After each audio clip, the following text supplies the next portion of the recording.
agotan las ganas, te dejan sin aire pa' que no respires.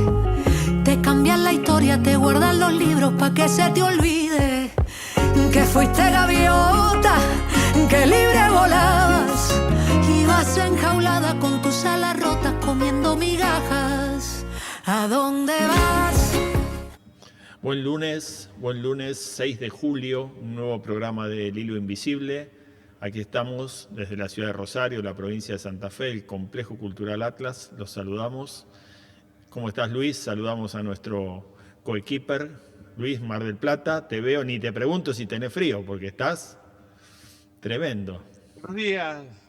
Buenas tardes, Gastón. ¿Cómo estás? Saludamos a la producción. Está haciendo una temperatura impresionante en Mar del Plata todos estos días. Y como te decía, tenemos que también tener cuidado con la utilización de la calefacción, porque si nos sacan de lo que es la zona fría, la facturación va a venir a precios siderales, ¿no? Y va a ser una situación, por lo menos para Mar del Plata, muy, pero muy compleja. Pero contame un poco cómo ves esto, a ver, porque esto también, esto es pura geopolítica, ¿no? Esto de lo que venimos transitando en estos años, y siempre decimos, bueno, para ponerle un tiempo temporal a las cosas cotidianas, vamos al 83 con el advenimiento de la democracia, ¿no? Esto que se fue construyendo y sobre todo durante el menemismo, parece que le fueron haciendo el camino y que la cosa va progresiva y paulatina, porque esto no está garantizado en este punto la libre competencia, ¿no? Entonces, las libertades están relacionadas, o el mundo liberal está relacionado con una competencia sana, donde las fuerzas de la competencia equilibran, mandé cualquier dato, equilibran la relación que existe en el mercado, ¿no? Entonces, cuando hablamos de libertad y de liberalismo bien entendido, que quizás compro ese liberalismo, quizás si lo analizo y si lo veo en términos de toda la matriz, quizás algunas cosas son comprables. Si uno va a la historia y revisa los objetivos finales de aquel liberalismo creado en aquel momento, tiene cosas que estaban muy relacionadas, sobre todo con la competencia y con la justicia, con la distribución, ¿no? Pero lo que te decía, y volviendo al presente, este liberalismo en el que garantizan el monopolio o los oligopolios, de liberalismo tiene poco, ¿no? Porque privatizaron las empresas que daban servicios, lo llevaron a un oligopolio, a un monopolio. Ahora estamos viendo cómo está pasando también en las telecomunicaciones, ¿no? Cómo personal se quiere, a través del Grupo Clarín, se quiere quedar con el monopolio de toda la telefonía y de todas las comunicaciones en el país. Y está pasando, como vos decís, con el gas, con la energía. ¿Qué va a pasar con esto? Porque si queremos ir hacia un liberalismo, vamos a tener que abrir el mercado para que las empresas compitan y para que los usuarios no seamos rehenes de estas empresas o de estos tiburones blancos que van cuando tengan una posición dominante como la que ya tienen, pero aún agravada, porque no tienen o porque se sacaron de encima el actor Estado, que es el que de alguna manera hasta ahora los venía poniéndole un pie encima, como alguna vez escuchamos, ¿no? Pobres empresas a las que le ponían un pie encima, ¿no? Hoy quieren correr ese pie de encima para que ellos sean los únicos cazadores en el zoológico y para que los usuarios seamos los rehenes de esto que vos decís, ¿no? Tener que estar en esta época con una bufanda y una frazada porque no sabés si podés prender la estufa, porque no sabés cuánto te va a venir de energía. ¿De verdad nos están queriendo llevar a ese lugar? No solamente que uno deba privarse de la utilización de la calefacción, también hay que pensar en las empresas industria que necesitan de la misma, ¿no? Que van a tener que reducir turnos horarios y demás. Pero primero déjame comenzar con esto, que necesitaríamos un programa especial para desarrollarlo. Que existen dos modelos de liberalismo, ¿no? Uno que nace en España ya en el siglo XVI, 1560-70, donde es muy bien desarrollado y explicado desde la Escuela de Salamanca, que es interesantísimo poder profundizar y conocerlo.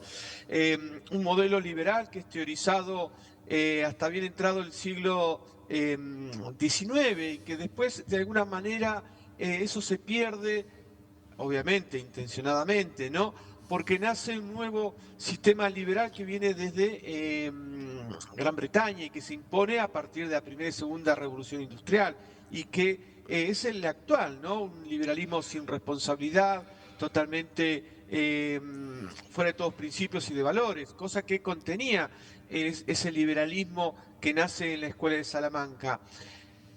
Por otro lado, el tema de la Argentina, vos hablabas de comienzo de nuestra democracia ya por 1983. Yo creo que esto es parte de este régimen extractivista que se impone a partir de 1861 cuando asume la presidencia Bartolo Mitre, ¿no?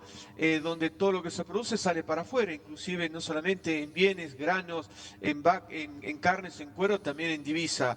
Hoy las empresas que se han convertido en monopolizantes de todos estos servicios, sus riquezas, sus ganancias, obviamente que no las reinvierten en Argentina, sino que también dentro de ese esquema extractivista quedan depositadas afuera, ¿no? Y más ahora con la actual administración política, donde les garantiza sacar sus ganancias sin ningún tipo de problema y llevarlas nuevamente a sus países o a donde tengan inversiones en otros lados del planeta. En definitiva, nuestra Argentina no está quedando de estas utilización de lo que la naturaleza nos da, no está quedando absolutamente nada. Gas, petróleo, todo va hacia el mercado externo. Y aquí no se ha industrializado, no se ha proyectado casi nada. Yo hace un ratito te hablaba la importancia de lo que es la industria del biogás. Sobre todo resolvería dos graves problemas que tiene la provincia de Buenos Aires, que son los basurales a cielo abierto, que es un problema gravísimo dentro de la provincia, y encima complicaría a la provincia poder exportar su producción al mercado europeo, porque eso te hace una trazabilidad de los bienes que te compran, es decir, suponete trigo, y saben que viene de una región con problemas de contaminación, en este caso de cielo abierto, y te reducen la compra o directamente no te compran, hasta pueden sancionarte a nivel internacional. Vos fíjate lo grave que esto, ¿no? Y fíjate cómo juega geopolíticamente también esto. Te decía el tema del biogás con respecto a los residuos a cielo abierto y también con la utilización de los desechos vacunos, ya sea lo que conocemos vulgarmente como la bosta, ¿no? De la vaca y del cerdo, que son elementos importantísimos insumos importantísimos para las plantas de biogás, que perfectamente pueden suministrar a bajos costos energía a pequeñas comunidades, como en el caso de la provincia de Buenos Aires, ¿no? Donde tenemos más de 40 municipios con menos de 25 o 30 mil habitantes que perfectamente podría funcionar. Otro caso es la energía eólica, la energía solar o la marítima para la costa. Y esto podría complementarse con la energía convencional, pudiendo abaratarla y ser más accesible para todos en el conjunto. Pero acá hay otro elemento que todos priorizan, que son las ganancias, y que esas ganancias deben ser, apropiadas por estos grupos monopólicos, ¿no? Obviamente, esto hay que decirlo también en connivencia de los sectores políticos que protegen a todas estas grandes multinacionales monopolistas, extractivistas y concentradoras. Y esto no es un discurso político, ideológico o anticapitalista, esto es una descripción de la realidad. No, pero además hay una cosa que es fundamental y que es, digamos, es sacar la paja del trigo o separar la paja del trigo, ¿no? Y acá de lo que se trata es de si vamos en camino hacia un mundo que trata de mostrarnos que es más liberal que otra cosa y que busca ese camino de la libertad y de las cuestiones, deben garantizar absolutamente, debe ser una discusión abierta y deben garantizar una clara y transparente y consensuada ley antimonopolio, porque acá no se trata de si los capitales son extranjeros, si son argentinos, porque también venimos garantizándole monopolio a capitales argentinos y eso tampoco está bueno. Entonces, acá lo que hay que no garantizar son los monopolios, porque el camino por el cual la política o la libertad de mercado se quiebra y se fractura y se vuelve un absurdo y se vuelve, inclusive, te diría no solo un absurdo, se vuelve una situación negativa y una situación impresentable, es el tema de no tener una ley antimonopolio. Y esto no es capitalismo, además. También distorsionan el capitalismo, porque ese capitalismo, en la cuna del capitalismo, existe una ley antimonopolio súper estricta, donde han obligado a han desmembrado empresas para garantizar el tema de los no monopolios. Ahora, cuando salen esas empresas, cuando salen hacia el exterior, ese mismo Estado que en su país de origen los ha obligado a competir y a desmembrar y a fragmentar empresas cuidando el tema de los no monopolios y los no oligopolios, en el mundo van con este discurso de que tratan de ser monopolio en todos los lugares donde se lo permiten. Y ahí está recuerdo siempre aquellas palabras de George Soros, cuando lo entrevistaron, cuando hizo caer el VAT en Tailandia, y él dijo: siempre hago lo que me permiten hacer. Digo, esto no es una cuestión ética.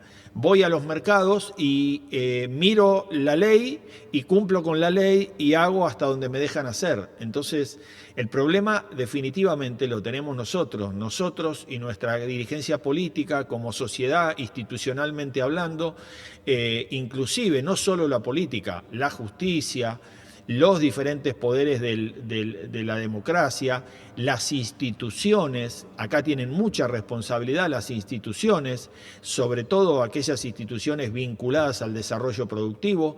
A ninguna la escuchás hablando de esto, a ninguna la escuchás pregonando por una ley antimonopolio, a ninguna la escuchás tratando de buscar la manera de encontrar una solución al sistema del costo de energía, que es la base de cualquier digamos, estrategia y de cualquier cimiento productivo, ¿no? Entonces, esto es central. ¿Por qué? Porque te empezás a dar cuenta que empezás a tocar kioscos y negocios que son individuales, que son personales, que son sectoriales. El tema de la basura.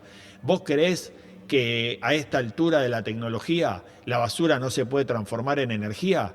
Te estoy hablando de hace 40 años, hubo un informe hecho en México que decía que empezaron a hablar sobre el tema de la conversión de la basura en energía y hablaban que si la basura fuera fluorescente, México no necesitaría energía para iluminarse, por ejemplo, por la cantidad de basura que generaban, ¿no? Entonces, esto no pasa solo en la Argentina, pero en la Argentina pasa, en un país que tenemos desechos enormes de la agricultura, de la ganadería, de la producción de alimentos, como vos decís, de la basura domiciliaria. Podríamos hacer esto ahora. ¿Qué generaríamos? Menor cantidad de basura. Entonces, el negociado de llevar y mover y recolectar las basuras, bueno, se minimizaría, generaríamos más energía, generaríamos competitividad. Entonces, toda esta movida está relacionada con eso, ¿no? Con negocios monopólicos o oligopólicos que no me interesan su origen ni su destino.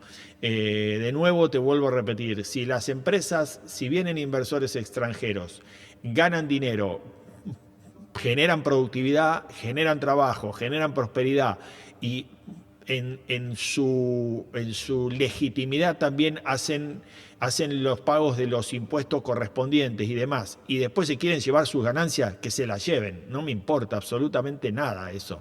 Eso es una retórica que hemos empleado para asustar y generarle miedo a las inversiones extranjeras. Cada uno después de impuestos tiene que poder hacer libremente lo que quiere con su ganancia, sea una persona física o sea una persona jurídica o sea una empresa. En consecuencia, sí volvemos a lo mismo de siempre, ¿no? Sí hay que regular lo que pasa en el medio. Entonces, esto que decís vos, nosotros definitivamente en todos los ámbitos de nuestra vida social tenemos monopolios y oligopolios. Debemos ser, sin miedo a equivocarme, debemos ser uno de los 10 países que más monopolios y oligopolios sostienen, mantienen, y no tienen ninguna discusión sobre eso además, porque estamos nosotros hablando de esto, pero somos dos marcianos hablando de algo que a nadie le importa, ¿no? Y que nadie está preocupado por esto, ¿no? Gastón, mira, uno de los tantos argumentos que alegan todos estos grupos económicos, que si nos ponemos a pensar, es válido también. Y hay que tenerlo en cuenta. Ellos te dicen, en el caso de Argentina, la Argentina tiene una población muy escasa, como para que vengan 3 o 4 empresas para competir por un producto en sí. Y esto no es rentable. Entonces, con este argumento, ellos dicen, es preferible que haya una empresa, y de acuerdo a lo que se produce, puede haber 2 empresas que compitan, como en el caso de la energía eléctrica, ¿no? Que tenemos... No, tampoco es un... Mirá, hay otro caso de monopolio, porque el caso de energía eléctrica está dividida la provincia de Buenos Aires, el norte para una y el sur para otra. Lo único que han quedado todavía en pie son las cooperativas proveedoras de energía eléctrica que datan de principios del siglo XX, que fue una discusión cuando se privatiza... bueno, la empresa estatal proveedora de energía eléctrica, la discusión fuerte era qué hacer con las cooperativas de producción. Y se las respetó. En los pueblos donde existían, permanecieron.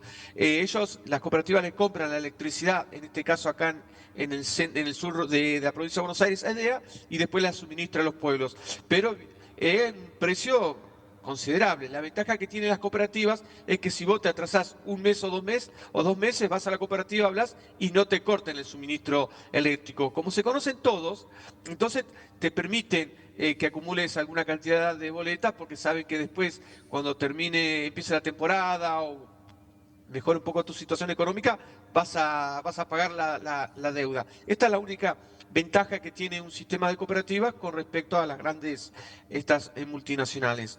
Y el tema, bueno, el tema de la población es un tema también que va dentro de toda esta cuestión sobre monopolios y demás.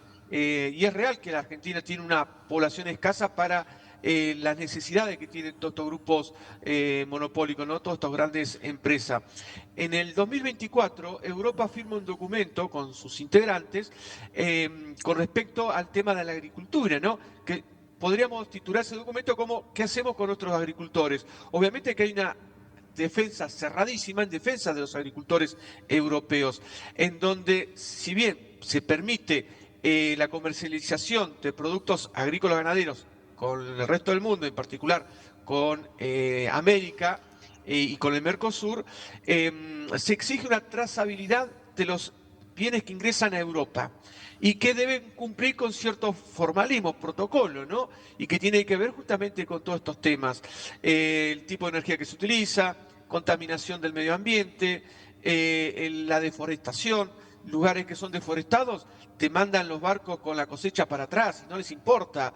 Y sabemos muy bien que uno de los países que presiona, porque lo hemos vivido, sobre todo el Mercosur, es Francia. Francia siempre ha impedido la integración de la Unión Europea con el Mercosur, siempre ha buscado alguna cuestión o algún tema que fuera retrasando por 20 años la firma del pacto entre Mercosur o acuerdo entre Mercosur y la Unión Europea. Y con respecto a este acuerdo que te decía del 2024, Francia obviamente que lo va a tomar al pie de la letra y va a ser muy quisquilloso en ese sentido cuando entren productos de la Argentina sobre todo, y si viene de provincia de Buenos Aires, que no respetan los acuerdos sobre medio ambiente, etcétera, etcétera. Así que Buenos Aires va a tener que repensar y replantear todas estas cuestiones también, ¿no? Mira, esto que vos estás diciendo se resuelve, esto es una cosa que venimos escuchando desde hace mucho tiempo y es verdad, fundamentalmente la falta de el gran territorio regional que nosotros tenemos está relacionado con la población y entonces en términos de equilibrio, distancias y geografía con la cantidad de habitantes. Hay ciudades que definitivamente están medio alejadas de más y el nivel de infraestructura y la poca capacidad de competitividad, como vos decís. Pero esto se resuelve fácil, porque ¿sabés cómo se resuelve eso? Con costos. Eso se resuelve haciendo costos. Entonces vos decís, bueno, no da para que una empresa, no da para que haya muchas empresas o no hay interesados y solo hay un interesado o solo hay dos interesados. Bueno, entonces el Estado los obliga a abrir los costos y a que tengan una rentabilidad razonable. Y en consecuencia, esto está previsto o esto se puede prever en una ley antimonopolio hecha con las características que nosotros tenemos como nación, con cantidad de habitantes, con lo que sea necesario. Entonces, digo, esto es lo que nunca quisieron hacer. Estas empresas siempre se negaron a abrir sus costos. Entonces, evidentemente, esto garantiza en alguna medida que vos puedas tener el suministro, puedas tener los servicios relacionados o con una relación lógica y razonable, valga la redundancia, con pocos oferentes. Entonces, lo mismo está relacionado con los monopolios locales, ¿no? Y pasa, como decíamos, si vos querés proteger, por ejemplo, una industria como puede ser la del acero en la Argentina, porque considerás que es una industria estratégica, entonces te sentás con quienes ostentan la propiedad de esa empresa y decís, bueno, a ver, yo los voy a proteger, yo los voy a cuidar como Estado, porque necesito tener una empresa vinculada al sector acero y a la siderurgia y demás en un modelo productivo, pero quiero ver los costos y los precios que ustedes van a poner, que van a suministrar este producto, van a ser producto de una utilidad razonable y veamos bien cuál es el tema de los costos y van a tener que competir a valores internacionales. No, acá no se hace eso. Acá se les garantiza que son monopolio o oligopolio, porque como vos decís, si hay dos empresas, es un monopolio encubierto igual, porque se sientan y negocian entre las dos y se vuelven una corporación. Y entonces igual te comes el monopolio. Entonces, acá lo que tiene... Perdón. Lo que tiene que haber es una fuerte presencia del Estado regulando estas cosas. Son las cosas importantes que el Estado debe regular. No estar persiguiendo pymes, no la FIP o el ARCA, como se llama buen nombre le pusieron, el ARCA, porque es un ARCA. Estar persiguiendo empresarios pymes, estar persiguiendo... no, estas son las cosas que tenemos que discutir como Estado. Un Estado verdaderamente presente, competitivo, eficaz, en pos de estar al servicio de un proyecto productivo, industrialista y próspero para todo el resto de la sociedad, ¿no? Entonces, estas cosas siguen sin discutirse, estas cosas siguen sin verse, y entonces estamos en ese lugar en el que no hay que pelearse con nadie, porque acá hay que hacer las normas y que todo el mundo las cumpla. Entonces, y no es estar o tener animosidad contra nadie, ni tener ninguna ideología que tenga que ver con favorecer a tal o cual. Esto son cosas básicas que ya a esta altura deberíamos haber resuelto, o deberíamos estar en camino, o deberíamos estarlas discutiendo, y que todavía seguimos en las antípodas de eso, ¿no? Y incluyo también en ese monopolio, y fíjate con cuántos actores vos tenés también casi una acción monopólica, y es en el sistema financiero, en el sistema bancario argentino. Es un absoluto desastre, es un absoluto fraude, es un absoluto robo a la sociedad el sistema financiero argentino en todas sus versiones, desde una tarjeta de crédito hasta un préstamo a una empresa, hasta una línea de crédito. O sea, las tasas que se manejan en nuestro país son inéditas para el mundo, son absolutamente obscenas. Y sin embargo seguimos teniendo una ley de administración financiera y del sistema financiero que nadie se le anima a meterle la mano y nadie le pone cascabel al gato y todo el mundo, y cuando nos golpeamos y nos golpeamos el pecho y hablamos de que nunca más y de que la dictadura y de todo lo mal que nos hizo y de todo lo que no debe pasar nunca más y nos ponemos y los pañuelos y esto y el otro, las madres y las abuelas y toda esta retórica y toda esta nostalgia que tenemos, en verdad seguimos teniendo la ley del sistema financiero de esa dictadura. Entonces, chicos, están jodiendo. 1977, Bueno, 1977, Martínez Dios. Y es una ley previa o tomada del 69 de Onganía, Gastón. No fue reformada por ninguno de los gobiernos democráticos que se suceden desde 1983. Todos ignoraron y le dieron la espalda a ese decreto militar. ¿No te es llamativo? bueno. Digo, da como para sospechar y sin caer en conspiranoia, ¿no? Pero tremendo, tremendo, es una cosa que no resiste ni, es una cosa dantesca, es una situación dantesca, pero es una situación tan dantesca que por eso a veces uno tiene esta visión en la que vos decís cuando hablamos, cuando tenemos, porque esto es transversal a toda la sociedad, entonces te pones a discutir hasta dentro de las universidades con esto y discutir con la retórica que hay respecto de las dictaduras y respecto de nuestra dictadura en particular, que fue tan marcada, tan nociva, tan terrible, en cosas que hoy seguimos sentados arriba de ella. Es una cosa que definitivamente... Ya, pasa con los acuerdos de Madrid de 1989-90, que no fue aprobado por el Senado, ni siquiera ingresó al Senado, al Congreso de la Nación. Es decir, no tenemos por qué cumplir ni respetar, ni siquiera tomarlo como algún tipo de antecedente o algo por el estilo, ¿no? Y esos acuerdos de Madrid tienen su importancia. ¿Por qué? Porque limitan a la Argentina en su capacidad armamentística, en elaboración de tecnología utilizada para la industria armamentística, compra, bueno, lo hemos visto con el tema de los aviones que se compraron hace varios meses, ¿no? Todos queda reducido, no, los acuerdos de Madrid, pero los acuerdos de Madrid no tienen ninguna validez. No tienen, no ejerce ningún tipo de sanción a nivel internacional para la Argentina si no los cumpliese. No es el Tratado de Versalles como firmado por Alemania después de la Primera Guerra Mundial, donde Hitler lo termina rompiendo. Había un tratado, había firmas, etcétera, etcétera. Eso era grave, pero ahora si nosotros no cumplimos o agarramos esos acuerdos y los rompemos en la plaza, no implica ningún tipo de sanción. Es más, yo creo que los británicos ni se deben acordar de ello, salvo, bueno, cuando se corre el rumor de que Argentina quiere comprar armamento a China o a Rusia o a Corea del Sur, ¿no? Que ahí sí empieza a mover su cancillería para impedir todo esto. Y después acá decimos, no se pudo porque los acuerdos de Madrid. Los acuerdos de Madrid no existen, fue un invento, un relato político con este objetivo que tiene que ver también con el retardar el desarrollo tecnológico militar de la Argentina. Y esto nadie lo está discutiendo, salvo algunos dos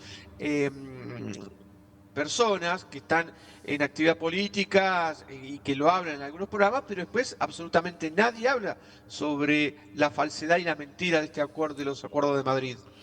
Sí, a ver, como decimos, hay tantas cosas y tanta influencia y allí de nuevo yo coincido con lo que estás planteando en el punto, esto es la fortaleza y la injerencia y la negociación extranjera, pero me parece que acá lo que venimos hablando en el día de hoy, que nos tomamos este detalle, es de las cosas nuestras, ¿viste? Esto que vos decís, nuestra ley del sistema financiero, no tenemos ningún Madrid, no tenemos ninguna España, no tenemos ninguna Europa, no tenemos nadie que nos esté presionando a seguir manteniendo esa insólita ley del sistema financiero, que verdaderamente es un despropósito y es un absurdo y es en realidad un gran negociado para que en la Argentina definitivamente no existe el crédito.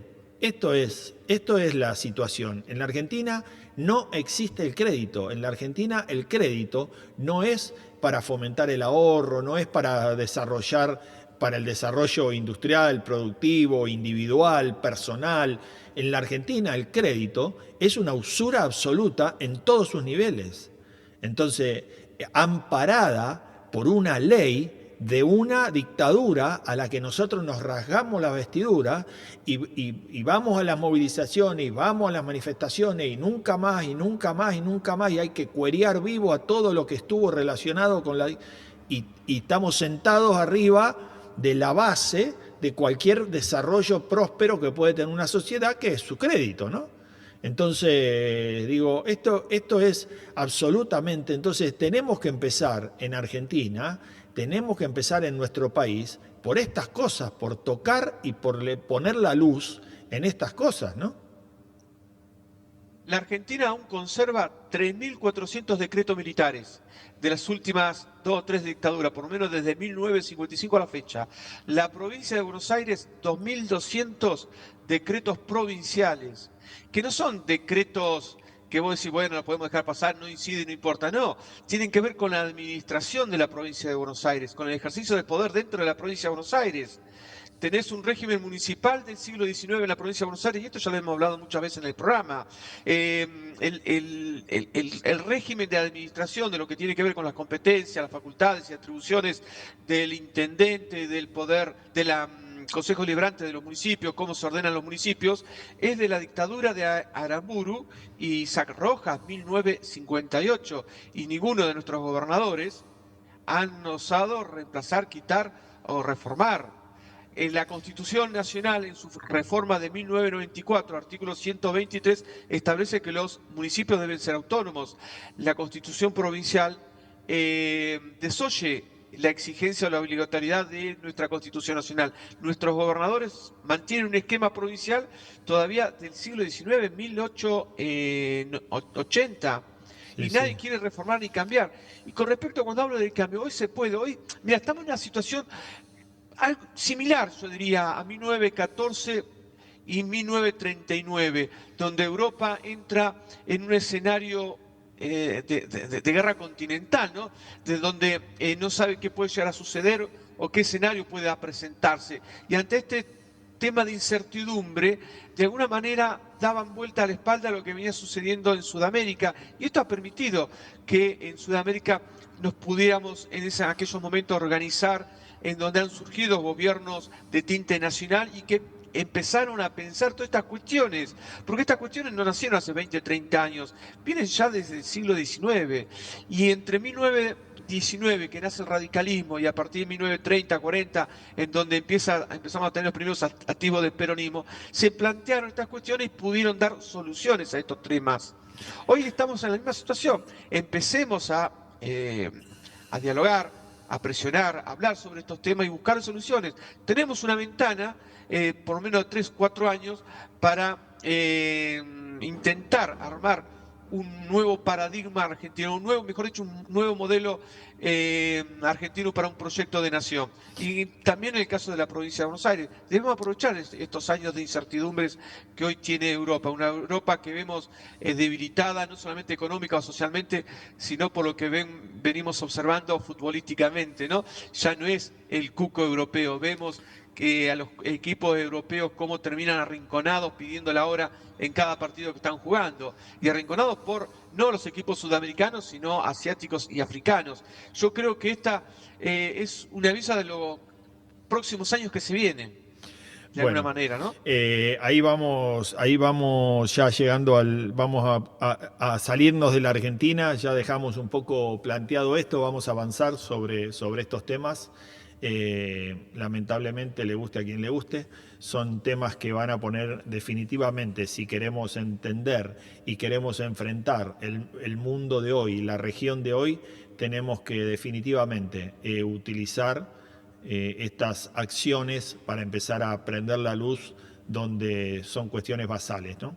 Me parece que de manera atemporal y fundamentalmente estos temas que tienen gran impacto, después habrá que tener una lista de prioridades, pero creo que la ley del sistema financiero, creo que la ley antimonopolio, creo que el tema de la matriz energética son temas que son cruciales y que son prioridad para hablar definitivamente de un desarrollo que nos incluya a todos, ¿no? Pero me quiero ir de Argentina porque hay hoy un tema histórico, ¿no? El anuncio del gobierno de Hamás en la Franja de Gaza ha anunciado este lunes la disolución para pasarle al testigo al comité formado por los palestinos que deberán administrar el enclave de acuerdo con el alto fuego firmado el pasado octubre con Israel a instancias de Estados Unidos. Esto dice la noticia, ¿no? Una noticia definitivamente clave y que también empieza a mostrar, ¿no? Esta cuestión de cómo a veces las cosas empiezan a tejerse y a trabajarse y se pone el foco en otro lado, ¿no? Y empiezo a pensar rápidamente, porque esta noticia es de hoy, empiezo a pensar rápidamente en esta guerra de Irán, ¿no? En esta retomar de la guerra de Irán, nos quitó del foco el tema de Gaza y ya sé desde que empezó la guerra en Irán que la luz se apagó en Gaza y que hoy nos encontramos con esto, ¿no? O sea, esto viene de octubre para acá con un trabajo en la oscuridad que vaya a saber de qué nivel de presión y de qué nivel de cuestión estamos hablando, porque se quitó la lupa de Gaza, pero hoy nos encontramos con la disolución del gobierno en Gaza, el gobierno de Hamás, ¿no? Un gobierno que estaba muy firme y que tenía una entramada bastante importante, ¿no? Entonces se ve que de alguna manera los convencieron. Así que bueno, en los próximos días... Gastón, los convencieron a golpes y mazazos, bueno, porque fue durísimo. Bueno, fue tremendo las imágenes que uno ve. Pero, mira, creo que también, en relación a lo que vos decías sobre el comunicado del gobierno en Gaza, también es interesante lo que dijo ayer el gobierno de Egipto. No va a haber acuerdo de paz si no se reconoce la autonomía del territorio y se respeta la vida y los bienes de sus habitantes. Esto es un dato menor. O sea, tenemos también el involucramiento de Egipto y que también Egipto pone límites a Israel. Sí, definitivamente, pero fíjate cómo esto avanza en términos... Perdón. Esto avanza porque se complica este alto el fuego con Irán. Parece que no es casualidad que haya justo en este momento empieza a consolidarse esto en Gaza. Fíjate lo que está pasando también entre Ucrania y Rusia. La OTAN está dando fuego para que Ucrania vaya irresponsablemente, ¿y por qué digo irresponsablemente? Y en esto también lo involucro a la Unión Europea, porque están atacando Rusia, ya avanzando sobre grandes oleadas de drones en Moscú y demás, que esto también avisora réplicas rusas o represalias rusas de una magnitud importante, ¿no? Rusia está bombardeando Kiev de una manera importante y están involucrando civiles. Las imágenes de este fin de semana fue una cosa espeluznante, digo, de ambos lados. Entonces empieza a extenderse esta guerra, empieza a convertirse en algo más grave, empieza a escalar de una manera importante. Ya hay algún rumor de Polonia, de Finlandia, de incorporarse nuevos actores, de que se patee el tablero y de que esto, bueno, como nosotros dijimos, te acordás, ¿no? Cuando esto empezó, cuando iba por el medio hace algunos años, cuidado con esta guerra que mientras esté controlada y sectorizada en Ucrania es una cosa, y cuando esto se expanda, cuando esto involucre territorios tanto rusos como de otras naciones y fundamentalmente de la Unión Europea, esto puede terminar en cualquier lugar, ¿no? Entonces, sí, el escenario es cada día más complejo. No es que lo único que hicieron con este acuerdo de paz o con este cese al fuego, porque en realidad está mal dicho, un acuerdo de paz, no hubo ninguna paz. Con este cese al fuego es bajar el precio del petróleo, ¿no? Lo demás está todo ahí agarrado con la mayor de las debilidades y la mayor de las fragilidades, ¿no? Sí, que, a ver, todo el conflicto continúa desde el momento en que se ha iniciado, cuando uno habla de acuerdos, acercamientos o preacuerdos, detrás de ellos sigue todo igual, sin ningún tipo de cambio. Rusia sigue avanzando, vos bien lo dijiste, hoy en Kiev amaneció con explosiones en instalaciones militares y en sistemas de defensa, ¿no? Las imágenes que se veían eran tremendas. Polonia en secreto suministrando sus misiles a Ucrania, ni siquiera el Congreso polaco sabía de esto. Alguien infiltró información a la prensa y sectores de la ultraderecha polaca empezaron a denunciar estos temas. Ahora el presidente polaco dio la orden, entre comillas, ¿no? De suministrar a la prensa todos los desarrollos, todo lo que se venía dando a Ucrania desde el 2024 a la fecha. Es decir, que la situación del gobierno polaco es débil ante la mirada del pueblo polaco, que evidentemente tampoco quiere verse involucrada en este conflicto. En una Polonia donde hace varias semanas hubo un problema político entre Polonia y Ucrania, cuando Ucrania reconoce a un asesino y que Polonia tiene un mal recuerdo de ese asesino, ¿no? Y del cual se le retira una medalla que Polonia le había concedido a Zelensky. Más allá de estos roces, bueno, la situación, vaya a saber uno por qué, o seguramente sabemos por qué, las presiones de la OTAN para involucrar a Polonia y que a través de Polonia ingrese armamento, sobre todo de altas tecnologías, de alta gama, lleven a involucrarlo cada vez más a Polonia en este conflicto. Es que no hay tenemos que... el caso de Bielorrusia. Pero esperá, acá Las no hay que confundir, es que la OTAN está por encima de los países, con lo cual las decisiones que se manejan en la OTAN no son ni de consenso ni son discutidas en el seno de cada uno de los países. Los países son miembros de la OTAN y la OTAN manda, y si tiene que pasar un misil por Polonia, lo pasan, los polacos ni se enteran. Y si tienen que pasar un misil por otro lado, ni se entera nadie. Digamos, la OTAN es una supranacionalidad militar que está por encima de cualquier consenso. Entonces no hay que tampoco ser en este sentido, no interpretar o no entender cómo es la jugada, porque las naciones están, y sobre todo sus sociedades, están poco participando de esto, ¿no? Entonces los polacos ni deben enterarse de esta situación. Ahora se van a enterar cuando esto haya escalado. Lo que quiero decirte, Luis, es que la situación en Ucrania creo que está en su momento más peligroso, y esto, lejos de avanzar hacia un espacio de resolverse, está en términos complejos y en una situación en la que definitivamente puede tener una escalada que se escape de las manos, ¿no? Porque el mismo Putin internamente en Rusia ya empieza a sentir que esto empieza a ponerse más complejo, ¿no?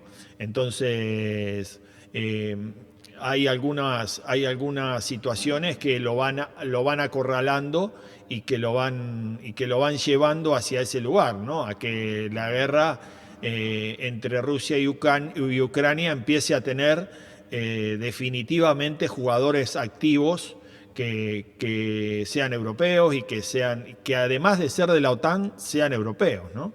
Y esto pone la guerra en otro lugar y en otros términos. Pero no solamente europeos, porque también tenemos que entender que hay involucramiento de Corea del Norte, lo hemos visto con soldados, y también con China y de alguna forma con Irán. Ese es un escenario mucho más complejo.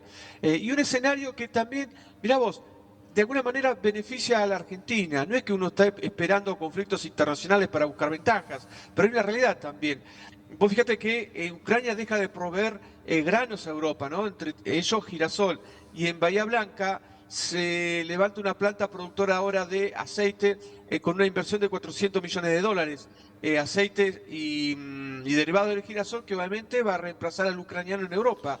Y esto en la región de Bahía Blanca genera obviamente, más allá de las inversiones, trabajo también, ¿no? Y obviamente divisas para Argentina. Te digo que hoy los conflictos no son regionales, sino que ya son globales. De alguna manera, directo o indirectamente, afectan a todos los miembros o integrantes de este planeta. Sí, seguramente, y indirectamente ya nos vienen afectando todos. Ahora, lo que digo es, si alguna si algún rompeportones llega a caer en algún otro país europeo de la Unión Europea, esto se pone en otros términos. A eso me refiero, digo, más allá de que sabemos que la guerra está afectando directa o indirectamente y es global. Digo, esto cuando por alguna razón la OTAN, no la Unión Europea, la OTAN obligue a Rusia a atacar directamente a algún país fuera de Ucrania, esto se pone de otro nivel. Gastón, vos te acordarás que el año pasado hubo un intento de esta naturaleza. ¿Te acordás de un dron que cayó en Rumania y otro en Lituania? Enseguida salieron a reclamar el artículo 5 del tratado de la OTAN, que después dijeron y pidieron, no sé si habrán pedido disculpas, pero sí rectificaron diciendo que eran drones ucranianos. Sí, no, ni hablar. Bueno, Luis, la verdad que hoy nos volvimos a quedar sin tiempo, se nos terminó el programa. El lunes que viene vamos a tener un invitado, así que después lo anunciaremos. Y bueno, seguiremos participando y seguiremos viendo el devenir de todo este mundo que, como vos decís, nos plantea amenazas, nos plantea oportunidades y lo único que no se puede hacer es estar ajeno a ellas, ¿no? Cómo le pasa o cómo está el sistema político nuestro, ¿no? El argentino, desde donde estamos y donde hacemos este programa. Vemos que lo único que nos ha hecho pensar en términos globales es el Mundial de Fútbol, ¿no? Lo demás parece que para la política argentina y para la sociedad argentina también en general, ¿no? Tiene poca importancia cuando hoy vemos el nivel de relevancia que tiene esto, ¿no? Hasta conflictos regionales impactan en términos globales, ¿no? Así que esto quiere decir que lo que pasa en cualquier rincón del mundo hoy te puede afectar, ¿no? Con lo cual podés tomar buenas o malas decisiones. Lo que nos pasa a nosotros es que no tenemos ni idea de la situación, con lo cual estamos ajenos a lo que ocurre, ¿no? Así que, bueno, no conocemos nuestro territorio ni la capacidad productiva. Hoy, ya cerrando, tenemos una brecha, yo creo que entre 5 o 7 años, como para que la Argentina pueda reconvertir toda esta situación en la que se encuentra de decadencia a convertirse en un jugador también interesante en el escenario internacional, sobre todo con lo que tiene que ver con la agrobioindustria o la agrobiotecnología, la producción de alimentos. Que esto ya lo dijo un gran conductor político en 1972 en la Carta a los Pueblos y Gobiernos del Mundo, ¿no? Sobre el tema de los alimentos y que la Argentina podría ser en este sentido, un gran jugador a nivel internacional. Pero bueno, en esto hay que comprender y entender qué es lo que podemos aportar, hacer y también hacia dónde va la historia del mundo, ¿no? Y construir nuestra propia montura para cabalgar estos cambios del tiempo. Exactamente, así es. Bueno, a ustedes nosotros seguimos pregonando porque esto no se hace en soledad, esto es una cuestión que recién vamos a poder visibilizar y a poder planificar y actuar en consecuencia cuando definitivamente podamos, nuestra clase política y nuestra sociedad pueda entender que necesitamos integrarnos y que Sudamérica tiene una gran oportunidad integrada y es de una gran fragilidad fragmentada. Así que esto seguiremos repitiéndolo hasta que nos cansemos, hasta que nos quede, hasta que se termine. Pero bueno, esperamos el lunes próximo esperamos poder estar con ustedes nuevamente, acá desde la ciudad de Rosario, con Luis en Mar del Plata, en esto que le hemos denominado el hilo invisible. Estamos tratando de mostrarles ese hilo invisible de por qué o cuáles son las situaciones que nos hacen que estemos como estamos, ¿no? Así que celebramos este nuevo periodo del hilo invisible y ahí nos vamos a meter día a día, le guste a quien le guste. Lo sentimos mucho, pero nuestro único faro es ese, ¿no?